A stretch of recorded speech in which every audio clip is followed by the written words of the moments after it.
امام حسین رضی اللہ تعالیٰ عنہ کی شخصیت کی مختلف جہتیں ہیں، آپ کی سیرت پاک کے مختلف عنوانات ہیں۔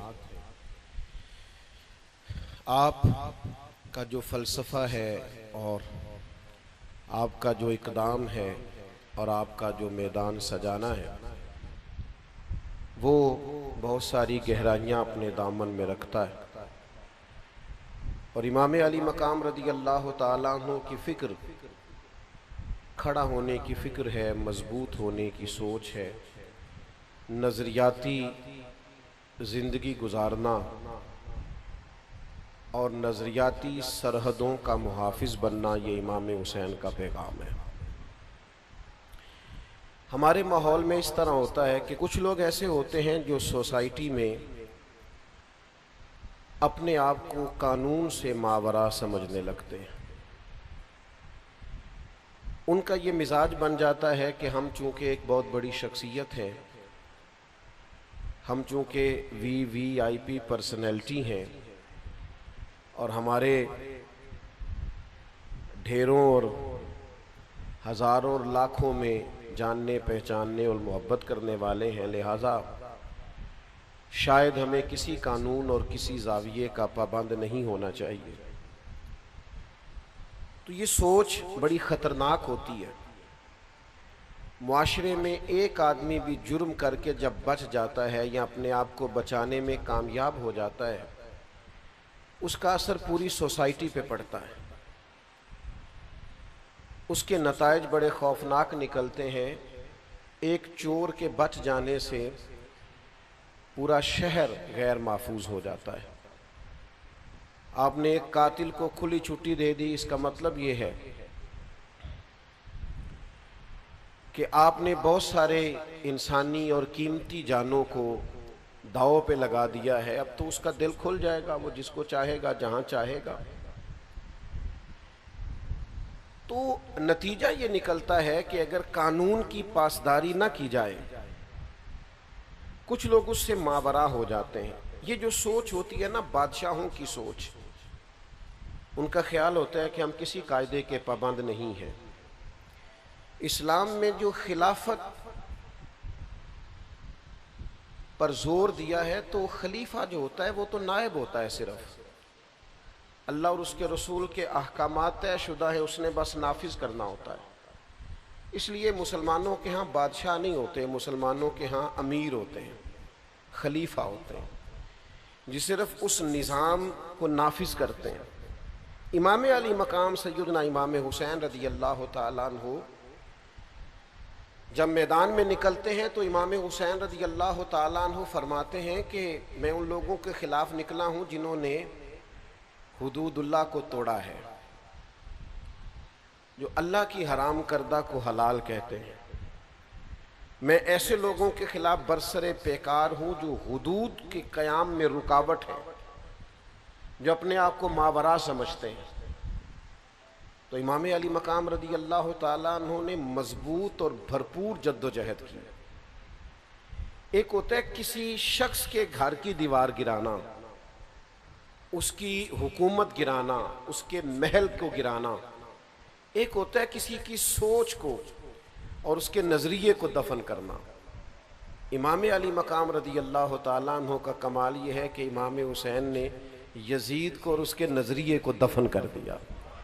قانون کی بالادستی، خلافت کا قیام اور چھوٹے بڑے کی تفریق ختم کر کے شریعت کے دائرے میں لانا، سب کو حدود کا پابند کرنا، اس کو امام علی مقام رضی اللہ تعالیٰ عنہ نے عملی جامہ پہنایا اور نظریاتی سرحدوں کو ہمیشہ کے لیے مضبوط کر دیا۔ قرآن مجید میں اللہ تعالیٰ نے اس بات کا بیان فرمایا یا ایھا الذین آمنوا کونوا قوامین بالقسط، اے ایمان والو انصاف کے لیے کھڑے ہو جاؤ، شہداء للہ، لیکن یہ گواہیاں تم نے اللہ کے لیے دینی ہے، کہ تم نے سٹینڈ لینا ہے، یہ جو تم نے انصاف کے لیے کھڑے ہونا ہے، یہ اللہ کی رضا کے لیے تم نے کھڑے ہونا ہے۔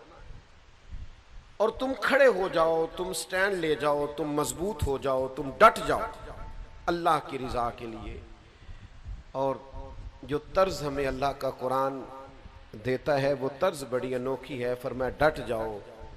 وَلَوْ عَلَىٰ أَنفُسِكُمْ، اگرچہ اس میں تمہاری اپنی جان کا نقصان ہی کیوں نہ ہو، تمہیں خود ہی قانون کے دائرے میں کیوں نہ آنا پڑے، تمہیں اپنے آپ کو قانون کے حوالے کیوں نہ کرنا پڑے، اپنی ذات پر حدود کا تمہیں تعین لاگو کیوں نہ کرنی پڑے، لیکن تم ڈٹ جاؤ، اللہ کے لیے کھڑے ہو جاؤ، قانون کی پابندی کرو. اوِل والدین والاقربین، اگرچہ اس رستے میں، حق کے رستے میں تمہارے والدین آئیں یا قریبی رشتہ دار آئیں، پھر تم نے کھڑے ہو جانا ہے. پھر تم نے اپنی ذات کو نہیں دیکھنا، اپنے قرابت کو نہیں دیکھنا، اپنے والدین کو نہیں دیکھنا. حق کے لیے، انصاف کے رستے میں اللہ کی رضا کے لیے کھڑے ہو جاؤ. پھر ارشاد فرما ان یکن غنیا او فقیر، فرمایا اگرچہ اس رستے میں کوئی غنی آئے، او فقیرہ، یا کوئی فقیر آئے، کسی مالدار کو نہیں دیکھنا کہ اس پر حد آ رہی ہے تو اس کے پیسوں کے روب کے نیچے آ جانا، اور کسی غریب کو دیکھ کر ترس بھی نہیں کھانا کہ میں فیصلہ کرنے لگا ہوں تو چلو تمہارا بندہ ہے، غریب آدمی ہے، میں تجھے چھوڑ دیتا ہوں. یہ کام نہ کرنا. جب حد کی باری آئے تو امیر آئے یا غریب آئے، قانون سب کے لیے برابر ہے. اور اگلے لفظ جو قرآن مجید نے بیان فرمائے وہ سمجھنے والے ہیں. فرمایا فَاللَّهُ أَوْلَى بِهِمَا، تم خیر خواہ نہ بنو، اللہ تم سب سے بڑھ کے ان کا خیر خواہ ہے. امیروں کا بھی اور غریبوں کا بھی رب خیر خواہ ہے. تم قانون کی پابندی کراؤ، تم نہ خیر خواہ بنو. اللہ تبارک و تعالیٰ تم سب سے بڑھ کر ان پر اختیار رکھتا ہے. اللہ تعالیٰ ان کی خیر خواہی فرمائے گا. خواہشات نفس کی پیروی نہ کرو، ان تعدلوا کہ تم عدل ہی نہ کر سکو. اپنی خواہشات نفس کے پیچھے اس طرح نہ لگو کہ عدل کا رستہ چھوڑ جاؤ. چھوڑ دو اپنی خواہشات کو اور انصاف قائم کرو اس رستے میں. چاہے تمہاری اپنی جان آئے، ماں باپ آئیں، رشتہ دار آئیں، امیر آئیں، غریب آئیں، انصاف کے لیے کھڑے ہو جاؤ. ہم چونکہ زیادہ تر لوگ دیہاتی مزاج سے تعلق رکھتے ہیں، قرآن مجید کی اس آیت کو سامنے رکھیے کہ انصاف کے ساتھ کھڑا ہونا ہے، حق کے لیے کھڑے ہونا ہے. اس میں چاہے اپنی ذات ہی کیوں نہ آئے، پھر اس کو پیش کرنا. حضرت عمر فاروق رضی اللہ تعالیٰ عنہ نے ایک بہت بڑا جملہ ارشاد فرمایا. آپ فرمانے لگے میں نے اپنے نبی پاک صلی اللہ تعالیٰ علیہ وسلم کو قصاص کے لیے اپنے آپ کو پیش کرتے ہوئے دیکھا ہے. حضور نے اپنے آپ کو قانون کے سامنے پیش کیا. صفے سیدھی کراتے ایک صحابی کو درہ لگ گیا یا نیزہ لگ گیا تو حضور علیہ السلام نے اپنے بدن نور سے کپڑا ہٹا دیا. فرمایا آؤ تم بدلہ لے سکتے ہو، تمہیں تکلیف ہوئی ہے. تو حضرت عمر فرماتے ہیں اگر مدینے والے محبوب اپنے آپ کو قصاص کے لیے پیش کر سکتے ہیں تو پھر باقی کون ہے جو اپنے آپ کو ماورا سمجھتا ہے؟ پھر وہ کون ہے جو کہتا ہے مجھ پہ نافذ نہیں ہو سکتا، میرے اوپر آپ حکم نہیں چلا سکتے؟ سب سے پہلے تو اپنی ذات سے شروع کرنا ہوگا. نبی پاک علیہ السلام نے خود ارشاد فرمایا اگر میری وجہ سے کسی کو تکلیف پہنچی ہو تو میں حاضر ہوں، بدلہ لے سکتا ہے. اگر حضور اپنے آپ کو پیش کرتے ہیں تو ہما چما کس کھاتے میں؟ ہمارے ہاں وہ جو فکری تضاد ہے، مطلب ہم یہ چاہ رہے ہیں پوری دنیا پہ دین نافذ ہو جائے، لیکن کہیں نفس کی خواہش یہ کہتی ہے کل دنیا پہ ہو، میرے اوپر نہ ہو. تو معاذ اللہ آپ اپنے آپ سے پہلے سوال تو کر لیں. آپ اس کٹہرے میں آنے کو تیار ہیں؟ میں اس بڑے مجمع میں بڑے درد کے ساتھ ایک بات کہتا ہوں، اللہ مجھے معاف فرمائے اگر کہیں میری طبیعت میں کسی قسم کا کوئی تصنع ہو. میں نے بہت پہلے کہا تھا کہ بہت بڑی گدیوں کے وارث پیر نہیں چاہتے کہ ملک میں دین نافذ ہو جائے، نہیں چاہتے، اس لیے کہ انہیں کٹہرے میں آنا پڑے گا، انہیں اپنی اربوں خربوں کی جائیداد کا حساب دینا پڑے گا. وہ جو الگ سے ایک سلطنت قائم کیے ہوئے ہیں وہ سلطنت ٹوٹ جائے.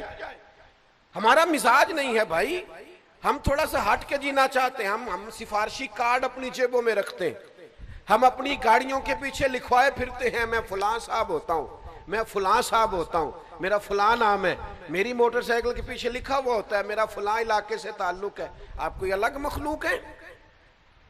آپ نے جو موٹر بائک کے پیچھے اور گاڑی کے پیچھے لکھوا لیا ہے، اور آپ نے جو جھنڈا بلند کر لیا اپنی گاڑی پر، اور ایک آپ نے بلب جلنے والا اور اشارے دینے والا لگوا لیا، تو آپ کیا ہیں؟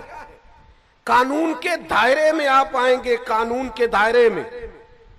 حضرت انس بن مالک رضی اللہ تعالیٰ عنہ فرماتے ہیں، نصر کی بیٹی ربی نے ایک عورت کو کچھ مارا تھا اور اس کے دانت ٹوٹ گئے تھے، تو حضور کی بارگاہ میں مقدمہ دائر ہوا، تو نبی پاک نے فرمایا بدلہ دے یہ۔ تو کہتے ہیں ان لوگوں نے، نصر چونکہ بہت امیر لوگ تھے، قبیلہ بڑا امیر تھا، تو اس نے اپنی بیٹی کے لیے جا کے ان کی منت کی، کہا یار تم میری بیٹی کو معاف کر لو، کہا نہیں معاف کرتے، کام سے کوئی تم جرمانہ لے لو۔ انہوں نے کہا ہم نہیں معاف کرتے۔ تو حضرت انس بن مالک کہتے ہیں میں نے جا کے عرض کی حضور یہ بہت بڑا قبیلہ ہے جو دین میں آیا ہے، تو کیا اب اس جیسے لوگوں پر بھی قصاص ہوگا؟ فرماتے ہیں کہ اللہ کے محبوب علیہ السلام نے میری طرف دیکھا، اور حضور کے جملوں میں وہ تاثیر تھی اور لفظوں میں وہ حقیقت بیانی تھی کہ فرماتے ہیں کہ میرا دل عجیب سفر کرنے لگا۔ حضور فرمانے لگے انس تم سے پہلی قومیں اس لیے تباہ ہوئی تھی کہ غریب جرم کرتا تھا تو سزا ملتی تھی، اور امیر جرم کرتے تھے تو رہا کر دیے جاتے تھے۔ حضور فرمانے لگے یہ حد لگے گی، یہ بدلہ دینا پڑے گا۔ کیوں دینا پڑے گا؟ اللہ کے رسول فرمانے لگے یہ اللہ کی کتاب کا فیصلہ ہے، یہ کتاب اللہ کا فیصلہ ہے کہ حدود کو قائم کیا جائے، اللہ کے بنائے ہوئے قانون کو نافذ کیا جائے۔ جب تک میں اپنی ذات پر، اپنے بچوں پر، اپنے گھر پر، اپنے قبیلے پر، اپنے دوستوں پر اللہ کے قانون نافذ کرنے میں کامیاب نہیں ہوتا، جب تک حدود اللہ کا قیام میں اپنی ذات سے لے کر اپنے حلقہ احباب تک لگانے میں کامیاب نہیں ہوتا، اتنی دیر تک میں یہ کیسے دعویٰ کر سکتا ہوں کہ دھرتی پر، کائنات پر اللہ کا نظام نافذ کرنے کی میں جد و جہد کروں گا؟ ہمارا مزاج اس طرح کا بن گیا ہے، ہم قانون کا نفاذ نہیں کرتے، قانون کا نفاذ نہیں چاہتے، ہم اس قانون کے لیے جد و جہد نہیں کرتے۔ میں آپ کی خدمت میں عرض کروں، ہر روز ایک نیا واقعہ ہوتا ہے، ہر روز اخبار کی سرخیاں بنتی ہیں، ہر روز سوشل میڈیا چلانے والوں کو ایک نیا عنوان ملتا ہے، ہر روز کالم لکھنے والوں کو ایک نیا عنوان ملتا ہے۔ میں اس وطن میں رہتا ہوں جہاں کے غریب صرف اس لیے ہیں کہ ان پر کالم لکھے جائیں، ان پر ولاگ کیے جائیں، ان پر ویڈیوز بنائی جائیں، لیکن مجھے سچ بتانا، ذمہ داری سے بتانا، اس سے پہلے کسی نے یہ جملہ نہیں کہا، اس کے بعد بھی یہ جملہ نہیں کہا، کسی نے ذمہ داری نہیں بتائی، کسی نے نہیں کہا یہ تمہاری ذمہ داری۔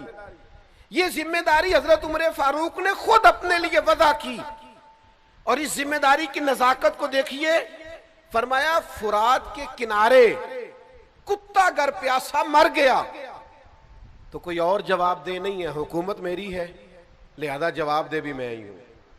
اللہ کے حضور مجھ سے پوچھا جائے گا حکومت تیری تھی، یہ کیا بات ہوئی، میں نے فلانا معطل کر دیا، میں نے فلانا معطل کر دیا؟ نہ ادھر ادھر کی تو بات کر، یہ بتا کہ قافلہ کیوں لٹا، مجھے راہزنوں سے غرض نہیں، تیری راہبری کا سوال ہے۔ خدا را کچھ خیال کریں، چیزوں کو سمجھیں۔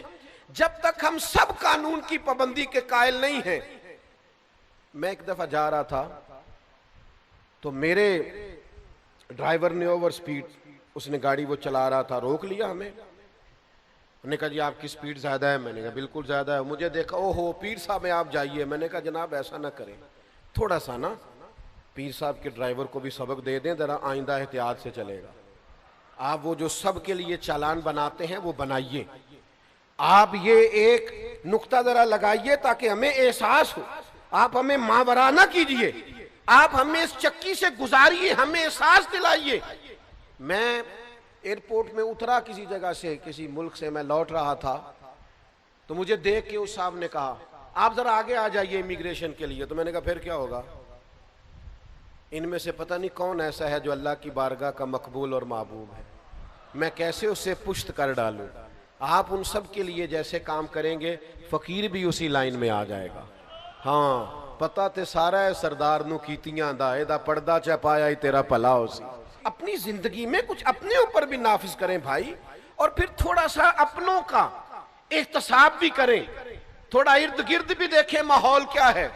لیکن میں کیسے عرض کروں، ڈھیر سارے لوگ ایسے ہیں جو اپنے اے سی والے روم سے اٹھ کر باہر آ کے نہیں دیکھتے.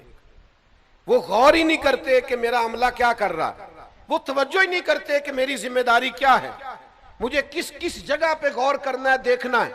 ہم بہت سارے ایسے لوگ ہیں جو غیر ذمہ دار ہیں.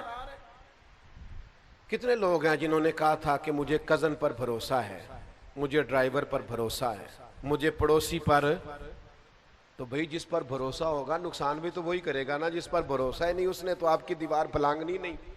یہ آپ کا بھروسہ، یعنی وہ جو یہ کزن ہے ہمیں ان پر اعتبار ہے. تو میں نے کہا آپ کو اعتبار ہے، اللہ رسول کو نہیں. انہوں نے تو پردہ رکھا ہوا ہے، انہوں نے تو کزن کا پردہ رکھا ہے، نامحرم کا پردہ رکھا ہے. آپ کو اعتبار ہے، ان کو نہیں ہے، انہوں نے منع کیا.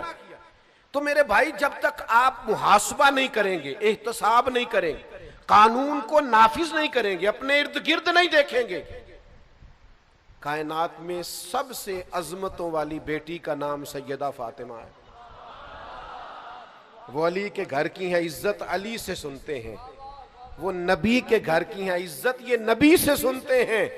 وہ جس نے معزز کیا گھرانے کو، حسین پال کے جس نے دیا زمانے کو. کیا عظمت ہے سیدہ پاک کی.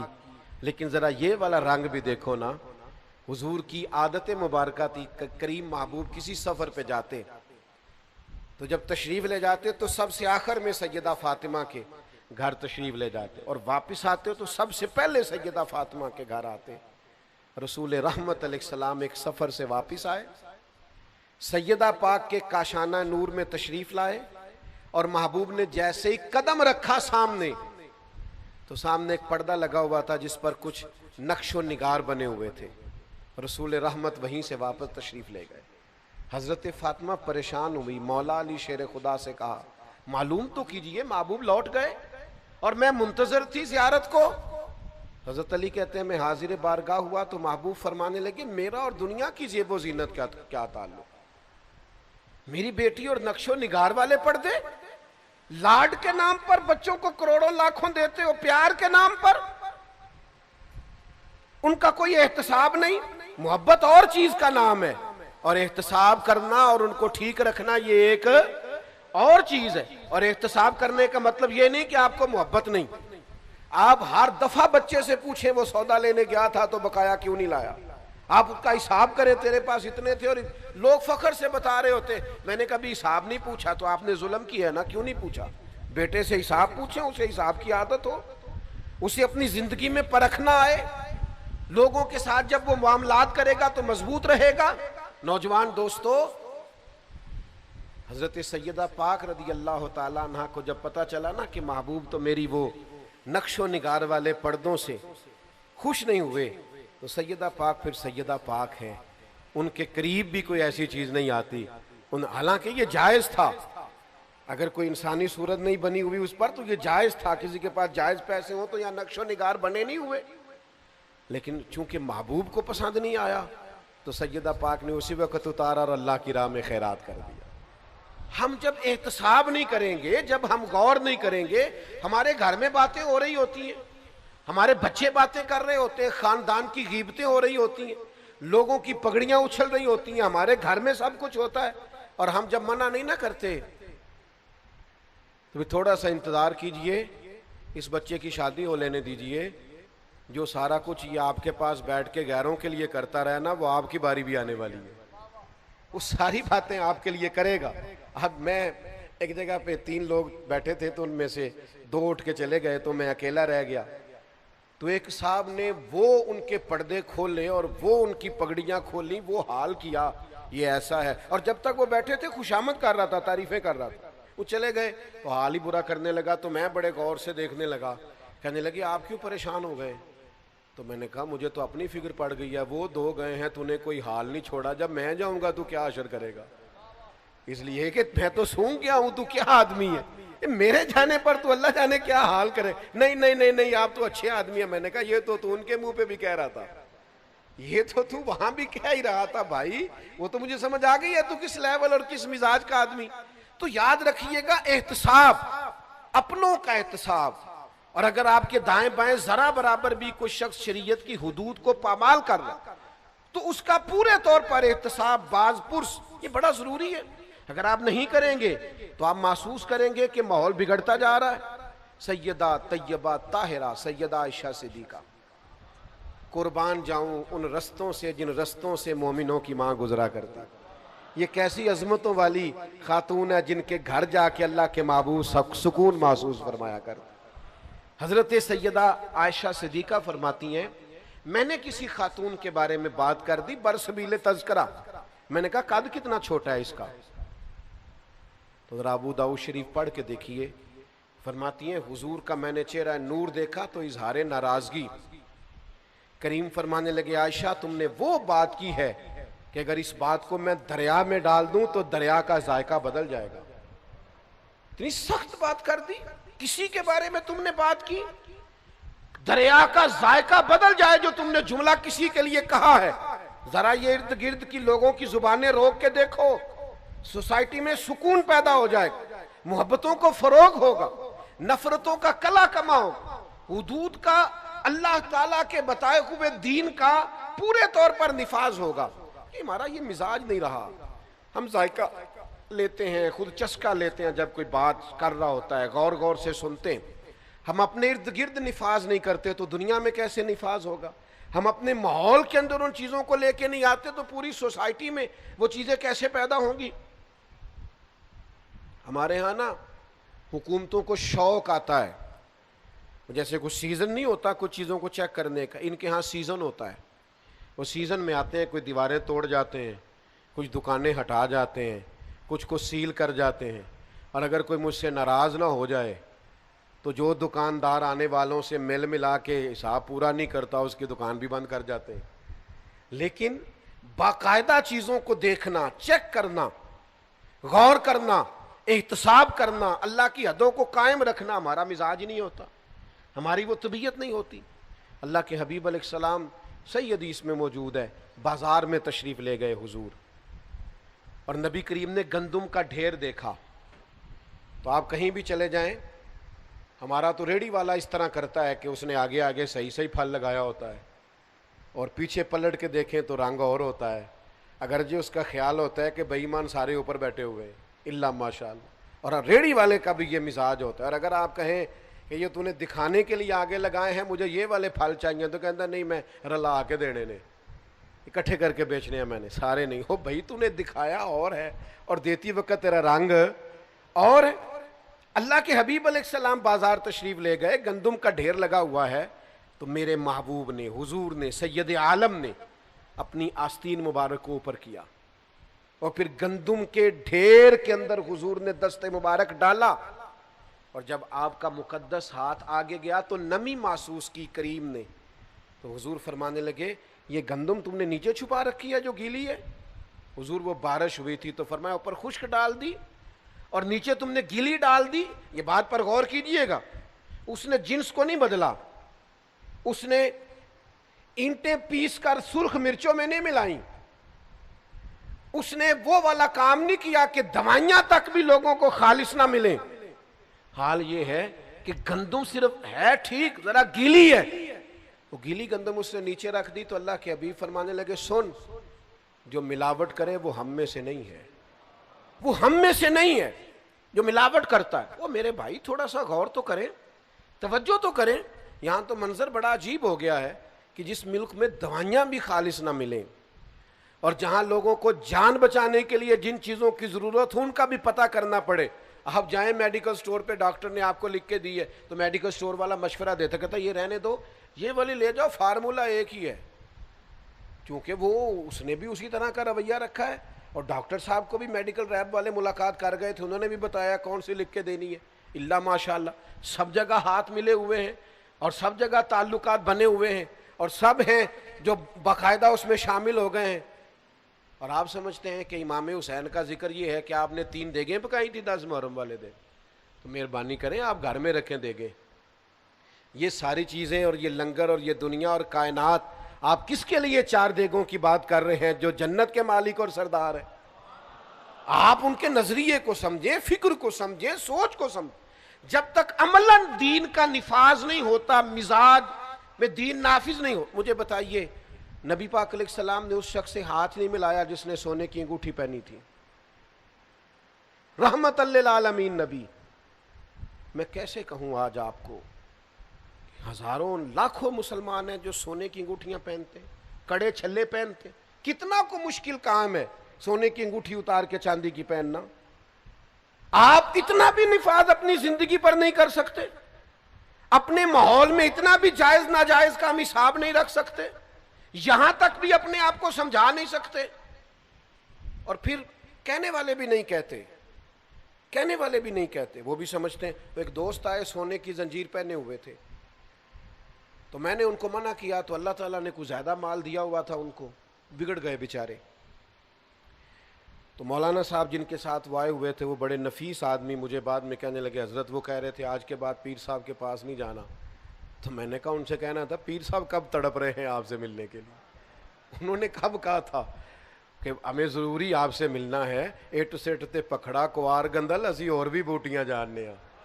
آپ کو کس نے غلط فہمی میں مبتلا کر دیا ہے کہ ہم بڑے تڑپ رہے تھے؟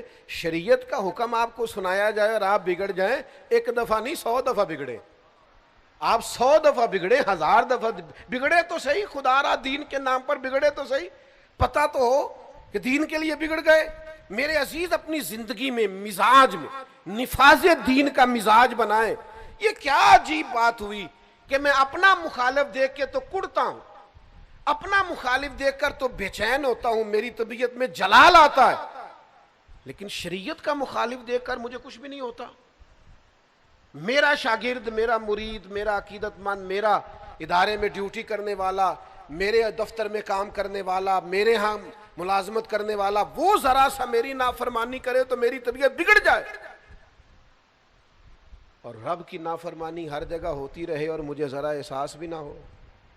وہ اللہ کے بندے تھے حضرت عبداللہ ابن مبارک، گھوڑے پہ بیٹھے تو گھوڑا ذرا ہلنے لگا، حضرت عبداللہ ابن مبارک رحمۃ اللہ تعالی علیہ نیچے اترے اور نماز کی نیت باندھ لی اور 2 رکعت نماز توبہ ادا کی۔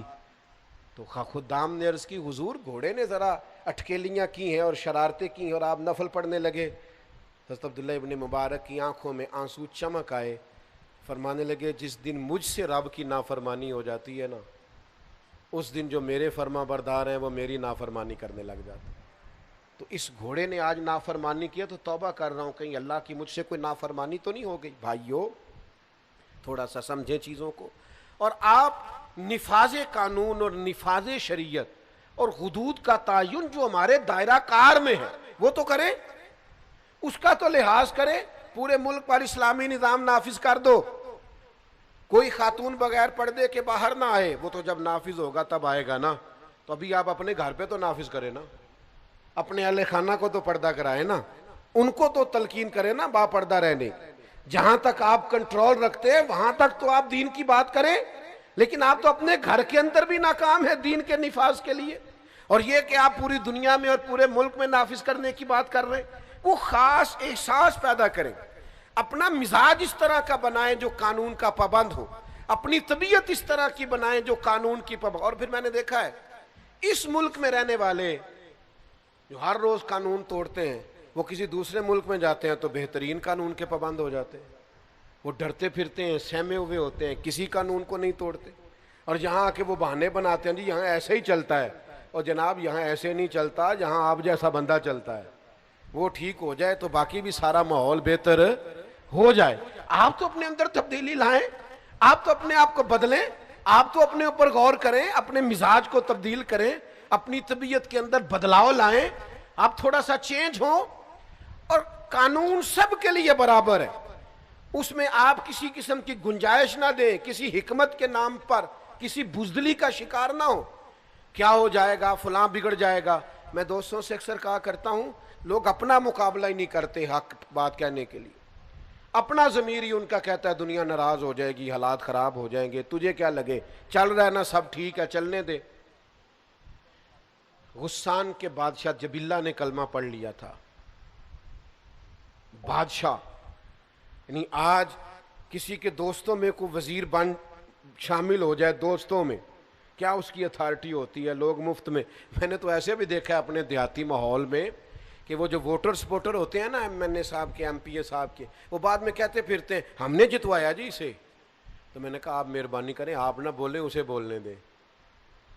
وہ تو نام تک نہیں لے رہا, آپ نہ اظہار کریں, اس سے پوچھیں. وہ تو کہتا ہے کہ ماں بدولت چیز ہی بڑی ہے, علاقہ پیار ہی بڑا کرتا ہے. تو آپ کس چکر میں ہیں؟ اسے ضرورت تھی آپ کی, اس نے آپ کو بلا لیا, آپ نہیں ہے تو ختم ہو گئی بات. لیکن ایک وزیر اور MNA تک لوگوں کا یہ مزاج ہوتا ہے. اور ایک ملک کا بادشاہ مسلمان ہو گیا, اور پھر وہ حج کرنے کے لیے بیت اللہ آ گیا, اور جب وہ طواف کر رہا تھا تو اس نے بہت بڑا جبہ پہنا ہوا تھا, بہت بڑا لباس, اور اس کے پیروں کے نیچے تک وہ لٹکتا جا رہا تھا. زمانہ تھا سیدنا فاروق اعظم کا. ایک غریب آدمی بھی طواف میں شامل تھا. ایک حج ہوتا ہے, ایک VIP حج ہوتا ہے, ایک VIP حج ہوتا ہے. تو ایک صاحب مجھے کہنے لگے کہ ہمارا پیکج سب سے اعلیٰ ہے. تو میں نے انہیں کہا مثلاً کیا اعلیٰ ہے؟ کہنے لگے کمرے بڑے بہترین, رہائش بڑی شاندار, کھانا بڑا زبردست. تو میں نے کہا جب بیت اللہ شریف میں طواف کرنے جائیں گے تو پھر میرا خیال ہے سارے اکٹھے نہیں ہو جائیں گے. ایسا تو نہیں ہو سکتا کہ بیت اللہ شریف آپ کے پاس آئے, معاذ اللہ کہ میں آ گیا ہوں تو گھر میں میرا طواف کر لے. ایک ہی صف میں کھڑے ہو گئے محمود و ایاز, نہ کوئی بندہ رہا نہ کوئی بندہ نواز. بندہ و صاحب و محتاج و غنی ایک ہوئے, اور جب تیری سرکار میں پہنچے تو سبھی ایک ہوئے. یہ مزاج بنائے. تو طواف میں غریب آدمی تھے تو وہ جبہ بہت بڑا پہنا ہوا تھا, تو ایک غریب آدمی کا پیر جبے پہ آ گیا, اور جب وہ آگے بڑھا اور پیچھے سے اس کا کرتا کھینچا تو بادشاہ تھا, مزاج بڑا انوکھا تھا, پلٹ کے اس نے غریب آدمی کی طرف دیکھا اور ایک تھپڑ مار دیا. اس کے ہونٹ پھٹ گئے, دانت ٹوٹ گئے. اور یہ کوئی وہ والا معاملہ نہیں تھا کہ غریب پرچہ کرانے ہی نہ جائے کہ کیا فائدہ, میری کون سی سنی جانی ہے. چوری ہو گئی 5-7 لاکھ کی تو غریب تھانے نہیں جاتے, وہ کہتے ہیں چھوڑو کہ یہ نہ ہو اس سے زیادہ پرچہ کٹوانے پہ لگ جائیں, اللہ ماشاء رہنے دو, جاتے ہی نہیں. غلط کہہ رہا ہوں میں غلط کہہ رہا ہوں, صحیح نہیں کہہ رہا. غریب آدمی تھانے جاتا ہی نہیں, وہ کہتا ہمیں دیوار کون پھلانگنے دے گا, ہماری بات کون سنے گا, یہ کیسے ہو سکتا ہے. جاتے ہی نہیں لوگ, ڈرتے ہیں, سہمے ہوئے ہوتے ہیں. اور ایک دوست تو مجھے کہنے لگے حضرت چور سے زیادہ تو مدعی سے سوال پوچھے جاتے ہیں, تو ہمیں تو خود لگتا ہے کہ چور تو ہم ہیں شاید, تو چھوڑیں, کیا ضرورت ہے جانے کی. کیفیت بڑی منفرد ہے. چلیں میرے محبت والے دوست بیٹھے ہوئے ہیں, میں نے فیصلہ کیا آج رعایت نہ دینے کا. یہ سستا اور مہنگا وکیل کیا ہوتا ہے؟ قانون ایک ہی نہیں, قانون کی کتابیں نہیں, کوئی نہیں پتا آپ کو, میرا خیال ہے آئین ایک ہی نہیں, تو سستا مہنگا وکیل کیا ہوتا ہے پتہ ہے آپ کو؟ بتاؤ پیج ذرا صحیح آنے چاہیے, ذرا تھوڑا ماحول, بڑے بڑے اچھے لوگ بھی ہیں اس شعبے میں, کیا بات, اللہ تعالیٰ برکات عطا فرمائے. لیکن کیا ہوتا ہے, یہ ہم نے یہاں بھی ایک سٹینڈرڈ بنا لیا ہے, یہاں بھی ایک ماحول بنا لیا ہے. حالانکہ قانون اگر ایک جیسا ہے تو اس کا نفاذ بھی ایک جیسا ہے. کچھ جگہ تو ایسی ہیں, یعنی ایک دوست میرے پاس آئے تھوڑے دن ہوئے, کہنے لگے اب مقدمہ ٹھیک ہو جائے گا, میں نے بڑا مہنگا وکیل کیا ہے. میں نے کہا مثلا وہ کیا کر لے گا, مجھے بتائیں تو صحیح, قانون بھی وہی ہے, آئین بھی وہی ہے, تو یہ کیا فلسفہ ہے. اس طرح ہم, اور آپ یقین کریں آپ کو طریقہ آنا چاہیے قانون سے کھیلنے کا. لوگ اس طرح کھیلتے ہیں حد ہو جاتی ہے, کو پتہ ہے کھیلنا کیسے. خدا را یہ حال نہ کرے. یہ کسی جمہوری ملک کا حال تو ہو سکتا ہے, کسی ڈکٹیٹر ملک کا, بادشاہت والے کا حال تو ہو سکتا ہے, پر اسلامی ملک کا یہ حال نہیں ہوتا. بندوں سے زیادہ آپ اس بات کی فکر کریں کہ اللہ کے حضور حاضر ہونا ہے. وہ جبیلہ نے تھپڑ مار دیا ایک غریب مسلمان کو, مقدمہ سیدھا, نہ تو گیا SHO کے پاس اور نہ گیا SP کے پاس اور نہ DSP کے پاس اور نہ کسی بڑی جگہ نہیں, وہ سیدھا مقدمہ امیر المومنین کے دربار میں, سیدنا فاروق اعظم کے پاس. یہ میرا ہونٹ ہے, یہ میرا دانت, جرم میرا یہ ہے کہ طواف کے دوران ایک بادشاہ کے جبے پر میرا پیر آیا ہے, یہ عمر ہے,